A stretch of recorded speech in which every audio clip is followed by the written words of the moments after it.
સુરતમાં દારૂ ભરેલા ટેમ્પોને નડ્યો અકસ્માત। પ્લાસ્ટિકના કેરબાની આડમાં દારૂની હેરાફેરી કરવામાં આવતી હતી। માંગરોળના છમુછલ ગામ પાસે અકસ્માત। વડોદરાથી મુંબઈ તરફ જઈ રહ્યો હતો દારૂ ભરેલો ટેમ્પો। ટેમ્પામાંથી 4,71,000ની કિંમતનો દારૂનો જથ્થો મળી આવ્યો। અકસ્માત બાદ ટેમ્પો મૂકી અને ડ્રાઈવર ત્યાંથી ફરાર થઈ ગયો છે।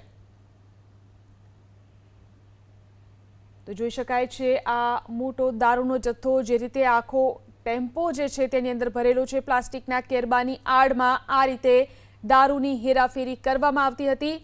માંગરોળના છમુછલ ગામ પાસે આ ટેમ્પાને અકસ્માત નડ્યો। વધુ જાણકારી મેળવી અમારા સંવાદદાતા ઇન્દ્રમલ ફોન લાઈનથી જોડાયા છે। જી ઇન્દ્રમલ, જે રીતે આખો ટેમ્પો દારૂથી ભરેલો છે, કેવી રીતે અકસ્માત અને ત્યારબાદ શું કાર્યવાહી?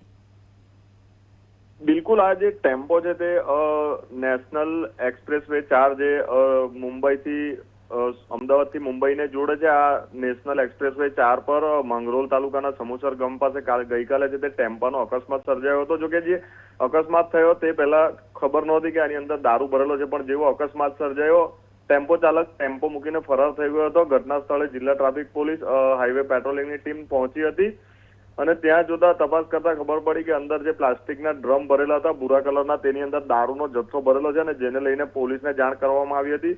પોલીસ ઘટના સ્થળે પહોંચી હતી અને પોલીસને જે ટેમ્પો છે તેની અંદરથી મોટી માત્રામાં દારૂ મળી આવ્યો હતો। 4,71 લાખની કિંમતથી વધુનો દારૂનો જથ્થો મળી આવ્યો હતો।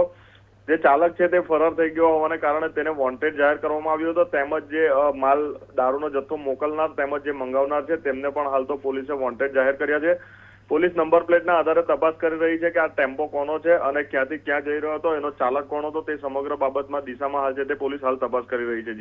જી આભાર તમામ જાણકારી આપવા માટે।